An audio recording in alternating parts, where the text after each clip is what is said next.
자체가 위협한데 그걸 어떻게 따릅니까? 그럼 이의제기해가지고 안 받아들여지면 따라야 된다는 겁니까? 저는 사람에 충성하지 않기 때문에 제가 오늘도 이런 말씀을 드립니다. 조은산입니다. 오늘은 윤석열이란 검사가 어떻게 정치인 그리고 야권 경선 후보로 나설 수 있었는지 그 세 가지 결정적 순간에 대해 이야기해 보겠습니다. 8년 전 검사 윤석열은 국정감사장에서 폭탄 발언을 쏟아냅니다. 국정원 댓글 사건 수사 과정에서 외압이 있었다고 폭로한 거죠. 직속상관을 바로 앞에 앉혀두고 수사를 막는다, 외압이다 이런 말을 서슴없이 던지니까 국민들은 열광했죠. 할 말은 하는 검사다, 국민검사다 이런 타이틀이 붙기 시작했습니다. 사실 당시만 해도 법조계에서 윤석열은 그저 요직을 두루 거친 잘나가는 투스톤 검사였지 국민검사 이런 이미지는 아니었는데 결국 이 폭탄 발언은 검사가 아닌 정치인 윤석열의 시작을 알리는 결정적인 장면으로 평가받습니다. 근데 윤석열 본인도 그렇게 생각할까요? 그렇진 않은 것 같습니다. 얼마 전 제가 만난 윤석열은 이 말에 대해 이런 이야기를 했습니다. 사실 이 말이 왜 그렇게 회자되는지 난 아직도 모르겠다. 그저 수사하는 검사로서 답답함을 토로했을 뿐이다 라고요. 나도 예상하지 못한 반응이었다고 했죠. 이날 윤석열은 검찰이란 조직과 검사라는 자신의 직업 그리고 본인이 진행한 수사에 무한한 애정을 드러냈죠. 조직원으로서의 자신감과 사명감, 권력의 탄압에도 이 조직이 자신을 지켜줄 거란 무한한 믿음 같은 게 느껴졌죠. 그런데 아무리 검사가 소신 발언을 한들 윤석열도 결국 공무원이고 직장인일 뿐이죠. 듣기 싫은 이야기를 했으니 눈밖에나 징계를 받습니다. 그 후 약 2년간 대구와 대전 고검을 전전합니다. 검사를 계속 하려면 후배 밑에서 하라는 건데 상당히 자존심 상하는 일인데도 윤석열은 검찰에 남습니다.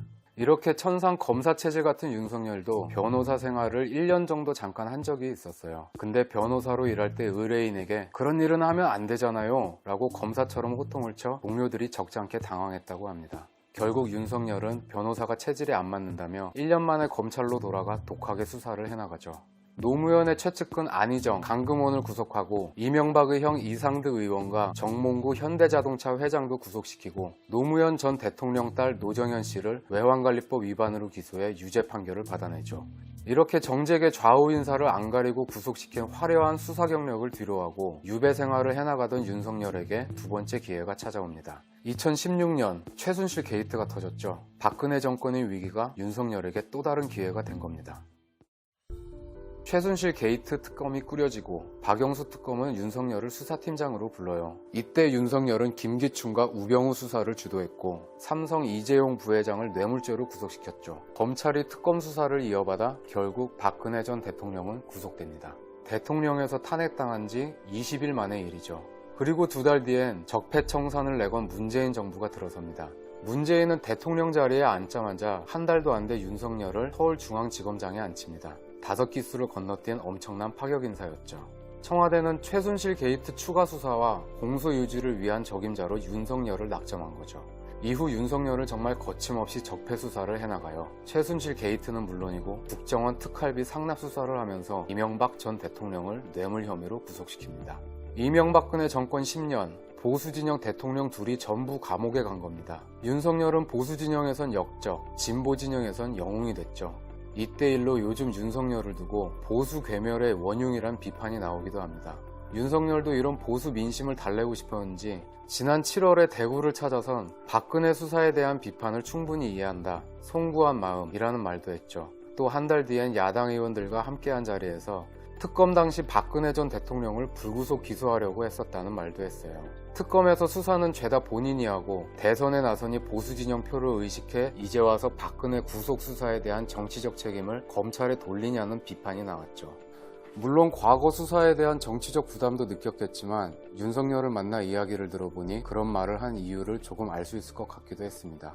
그는 이렇게 말했거든요. 공소 유지를 해야 하는 검사 입장에선 피의자와 오랜 시간을 함께 할 수밖에 없다. 그래서 정치인이건 일반 형사범이건 인간적인 유대감을 가질 수밖에 없는 게 검사다. 그런 마음에서 나온 말이었다고.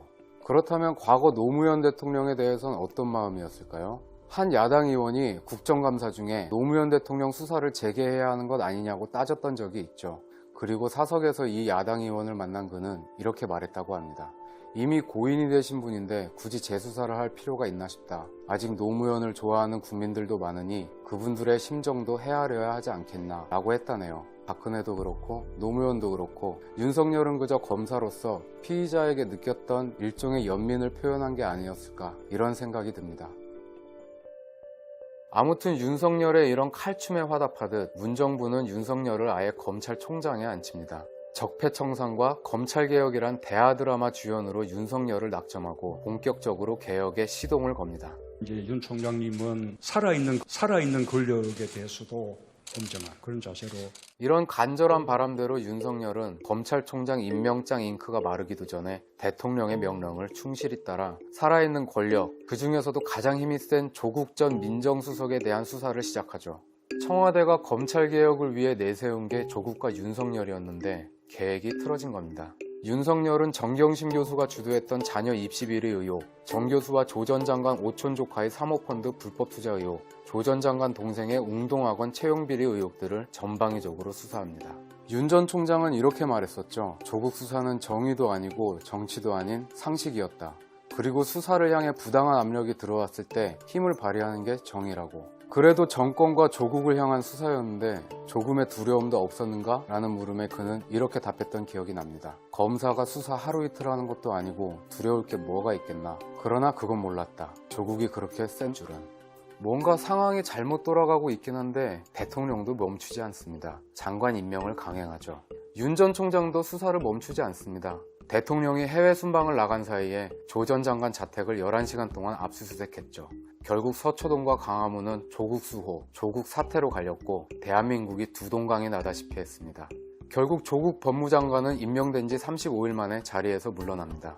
윤석열도 여기서 멈출까 싶었는데 안 멈춰요. 조국을 넘어서 정권 핵심을 겨냥한 수사를 계속해 나가죠. 청와대의 유재수 감찰 무마 의혹, 울산시장 선거 개입 의혹까지 수사를 이어갑니다. 결국 추미애가 등판합니다. 조국 사태는 이른바 추윤 갈등으로 시즌2를 맞이하죠. 추미애는 장관이 되자마자 검찰 인사권을 휘둘러 윤석열의 참모들을 여기저기 보내고 수사 지휘권을 휘둘렀죠. 총장이 저의 명을 거역한 것입니다. 검찰총장은 법무부 장관의 부하가 아닙니다. 서로 부하다 아니다부터 따져묻기 시작하면서 추윤 갈등이 극에 달하자 결국 추 전 장관은 헌정사상 처음으로 검찰총장 직무정지 그리고 2개월 정직 처분을 내리는 초강소를 뒀는데요. 이때부터 대선 후보 여론조사에서 윤석열의 이름이 처음으로 등장하기 시작합니다. 그리고 지난해 11월 여론조사에서는 현직 검찰총장이 차기 대선주자 선호도 1위에 오르는 전무후무한 일까지 벌어집니다.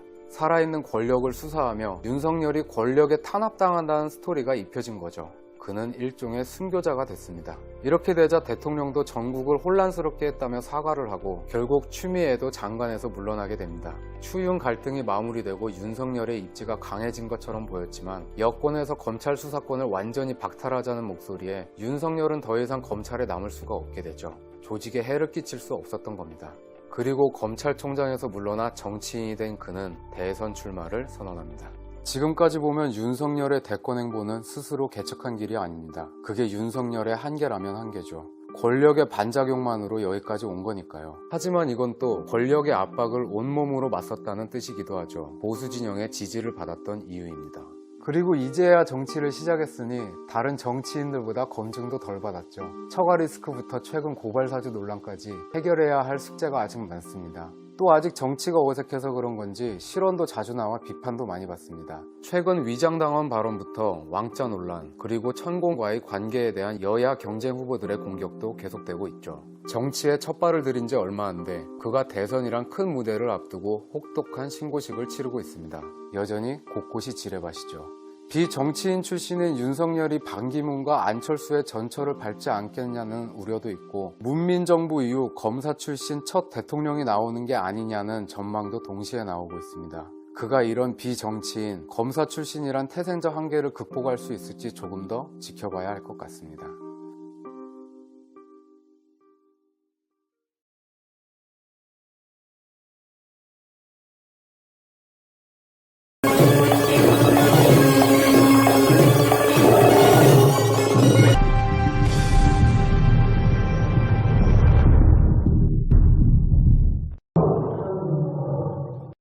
구독과 좋아요 그리고 알림 설정은 제작자에게 매우 큰 힘이 됩니다. 채널 구독은 언제나 무료입니다.